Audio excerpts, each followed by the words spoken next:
இதைத்தானே நான் சொல்லிட்டு இருக்கிறேன். தமிழ்நாட்டில் இதற்காகத்தான் நீங்க தமிழ்நாட்டில் சாதிவாரிய கணக்கெடுப்பு எடுக்க வேண்டும் எத்தனையோ போராட்டங்கள் நடத்தினோம். நாங்க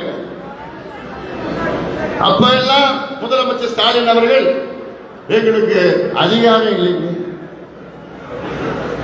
எங்களுக்கு சட்டம் இல்லைங்க, எப்படியா உங்களுக்கு அதிகாரம் இல்லாம போயிடும்? கர்நாடகாவில் அதிகாரம் இருக்கு, தெலுங்கானா அதிகாரம் இருக்கு, ஆந்திரா அதிகாரம் இருக்கு, ஒடிசா அதிகாரம் இருக்கு, பீகார் அதிகாரம் இருக்கு. ஆனா தமிழ்நாட்டில் மட்டும் அதிகாரம் இல்லையா? இந்தியாவுக்கு எல்லா மாநிலத்துக்கும் இதே சட்டம் பொருந்தும். இந்தியன் ஸ்டாட்டிஸ்டிக்கல் ஆக்ட் 2008 இந்தியாவுடைய புள்ளி விவரம் சேகரிப்பு சட்டம் 2008 சட்டத்தின் கீழ் எந்த மாநிலமாவது சாதிவாரி சர்வே நடத்திக் கொள்ளலாம், அதை வைத்து இடஒதுக்கீடை உயர்த்தலாம், நலத்திட்டங்களை கொடுக்கலாம். இதெல்லாம் எவ்வளவு செய்தி இருக்கிறது. ஆனால் அதையெல்லாம் வேண்டும் என்று முதலமைச்சர் அவர்கள் தெரிந்தும் தெரியாதது போன்று நடித்து கொண்டிருக்கின்றார். முதலமைச்சர் அவர்கள் நிச்சயமாக வருகின்ற சட்டமன்ற தேர்தலில் மிகப்பெரிய பாடத்தை பாட்டாளி மக்கள் கட்சி உள்ளிட்ட அனைத்து கட்சிகளும் சேர்ந்து திமுகவுக்கு புகட்டும். சேலம் மாவட்டம்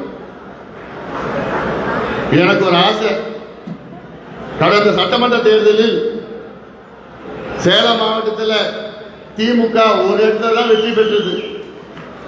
ஆனா இந்த தேர்தலில் ஒரு இடம் கூட வெற்றி பெறக்கூடாது. ஒரு இடம் கூட திமுக சேலம் மாவட்டத்தில் வெற்றி பெறக்கூடாது. தருமபுரி மாவட்டத்தில் கடந்த தேர்தலில் ஒரு இடம் வெற்றி பெறல. அதே போன்றுதான் இந்த தேர்தலிலும் சேலத்தில் ஒரு இடம் கூட வெற்றி பெறக்கூடாது திமுக. இதெல்லாம் நீங்கள் மனதில் வை.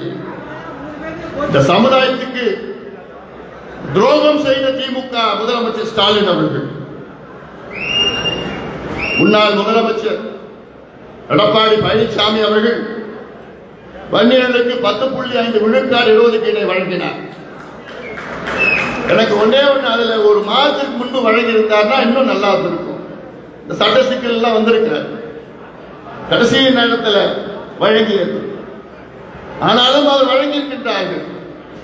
அதன் பிறகு வந்த திமுக வேண்டுமென்று இவர்களே கிளப்பிவிட்டு ஒரு சிலரை நீதிமன்றத்தில் அனுப்பிவிட்டு நீதிமன்றத்தில் திமுக சரியான முறையில் அந்த வாதங்களை வைக்கவில்லை. அதனால்தான் இங்கே சென்னை உயர்நீதிமன்ற மதுரை கிளை இந்த 10.5 விழுக்காட்டை ரத்து செய்தது.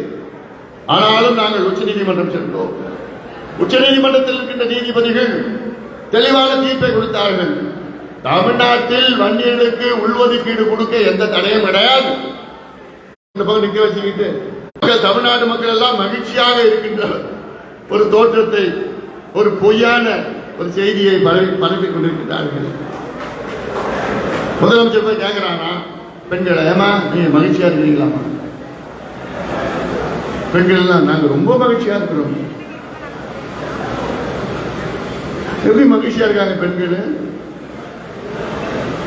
கரண்ட் விலையை ஏற்றிட்டாங்க, வீட்டு வரியை உயர்த்திட்டாங்க, தண்ணி வரியை உயர்த்திட்டாங்க, பஸ் கட்டணத்தை உயர்த்திட்டாங்க, பால் விலையை உயர்த்திட்டாங்க, எங்க பார்த்தாலும் சாராய கடையை திறந்துட்டாங்க, எங்க பார்த்தாலும் கஞ்சா, அபின், காக்கேன், ஹெரோயின் எல்லாம் அமெரிக்காவில் கிடைக்கிற போதைப் பொருட்கள் எல்லாம் தமிழ்நாட்டில் சரளமாக வித்துட்டு இருக்கிறாங்க. பெண்களுக்கு பாதுகாப்பு இல்லை. பெண்கள் சாலையில ராத்திரில விட்டுருக்க, பகல்ல போக முடியல. எங்க பார்த்தாலும் அராஜகம் நடந்துட்டு இருக்குது, கட்ட பஞ்சாயத்து நடந்துட்டு இருக்குது, ரவுடிசம் நடந்துட்டு இருக்குது, துப்பாக்கி கலாச்சாரம் தமிழ்நாட்டில் நிலவி கொண்டிருக்கிறது. இவ்வளவு மோசமான நிலை தமிழ்நாட்டில் இருக்கின்ற நேரத்தில் பெண்களோட மகிழ்ச்சியா இருக்கிறாங்க. கொடுக்கிற 1000 ரூபாயில மகிழ்ச்சியா இருக்கிறாங்க. இவர் நினைச்சிட்டு இருக்கிறாரு ஏதோ 1000 ரூபாய் நாங்க கொடுத்தோம் எல்லாம் ஓட்டு போட்டோம். இந்த கதை தான் நான் காஞ்சிபுரத்தில் நான் சொன்னேன். நான் மறுபடியும் இப்ப கூட நான் சொல்றேன். நான் தமிழ்நாடு பெண்களுக்கு இந்த ஒரு கதை, இந்த கதை இல்லை, நிஜம், உண்மை சம்பவம். ரஷ்யா முன்னாள் அதிபர் ஜோசப் ஸ்டாலின் அவர் பேர் தான் நம்முடைய கலைஞர் அவர்கள் இப்ப இருக்கின்ற முதலமைச்சர் மு க ஸ்டாலினுக்கு வைத்தார். ரஷ்யாவுடைய அதிபர், முன்னாள் அதிபர் ஜோசப் ஸ்டாலின், அவர் ஒரு முறை அவருடைய ரஷ்யாவுடைய நாடாளுமன்றத்துக்கு வருகை தந்தார். அப்பொழுது கையில ஒரு கோழி எடுத்து வந்தார். எல்லாருக்கும் ஆச்சரியம், என்னடா கோழி எடுத்து வர்றாரு. எடுத்து வந்து எல்லாரும் முன்னாடி அந்த கோழியுடைய இறகுகளை ஒவ்வொன்றாக பிச்சு பிச்சு பிச்சு பிச்சு அதை புடிங்கி புடிங்கி புடிங்கி போட்டார் தரையில். எல்லாத்துக்கும் இன்னும் ஆச்சரியம், என்னடா அது கோழியுடைய இறகுகளை பிச்சு போடுறாரு. பிறகு ஒட்டுமொத்தமாக அந்த அத்துணை இறகுகளை பிச்சுட்டு அந்த குடிச்ச அந்த கோழியை அதே உயிர் ஊசலாடிட்டு அந்த கோழியை தரையில தூக்கி போட்டார். அந்த கோழி அப்படியே துள்ளிட்டு இருக்குது, உயிர் ஊசலாடிட்டு இருக்குது. அப்ப என்ன பண்ணாரு, பாக்கெட்ல இருந்த கொஞ்சம் தானியங்கள் எடுத்தார். அந்த தானியங்கள் எடுத்து அந்த கோழி சுத்தி கொஞ்சம் தூவினார். அந்த நேரத்தில் அந்த கோழி என்ன நினைக்குது, அந்த தானியங்களை போய் சாப்பிடுது. உயிருக்கு ஊசலாடிட்டு இருக்குது, ஆனாலும் அந்த தானியங்களை போய் இந்த கோழி சாப்பிடுது. உடனே அந்த என்ன பண்ணார், அடுத்தது அந்த தானியங்களை அவரை நோக்கி போட்டார். அந்த கோழி என்ன பண்ணுச்சு, அந்த தானியங்களை சாப்பிட்டு சாப்பிட்டு அவரை நோக்கி வந்தது. அவர் காலடியில அந்த கோழி கிடக்குது, தானியங்களை சாப்பிட்டு. இப்போ மக்களை அங்க இருக்கின்ற நாடாளுமன்ற உறுப்பினர்களை பார்த்து கேட்டேன், இதுல இருந்து நீங்க என்ன தெரிஞ்சுக்கிட்டீங்க? இதுல இருந்து என்ன தெரிஞ்சுக்கிட்டீங்கன்னா, மக்களை எவ்வளவு துன்புறுத்தினாலும், எவ்வளவு கசக்கினாலும், எவ்வளவு அச்சுறுத்தினாலும், எவ்வளவு கொடுமைப்படுத்தினாலும், நீங்க கடைசி நேரத்தில் ஏதாவது நீங்க கொடுத்தீங்கன்னா உங்க காலடியில வந்து கிடப்பாங்க.